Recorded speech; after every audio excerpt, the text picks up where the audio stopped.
Siz orada Məhsətinin yeni tərcümələrini diləmişsiniz, səhv eləmirəmsə, rubailərini. Yox, mən tərcümə eləməmişəm. Nigar Rəfibəylinin tərcümələrindən istifadə eləmişəm. Başqa... Safonun bir şeirini tərcümə eləmişdim. Tərcümə eləmişdinizsə, Məhsətinin mütaliə elədiyi şairənin. Safo kimi? Məhsətinin mütaliə elədiyi bir şairi olub həmin vaxt. Yox, mən o mənim öz təxəyyülümdür. O mənim öz təxəyyülümdür. Çünki bilirsiniz niyə? Safo ilə Məhsətini həmişə onlar bənzədirlər bir-birinə. Safo öz dövründə kim idisə, öz əhatəsi üçün, Məhsəti də öz dövründə, öz çevrəsi üçün eyni ilə sanki şərqin Safosu kimi bir şəxsiyyət idi.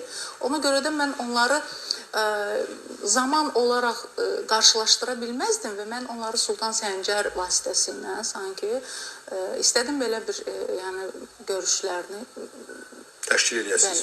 Nizami Yunan filosofların görüşdürdüyü kimi də diyaloq aparmaq.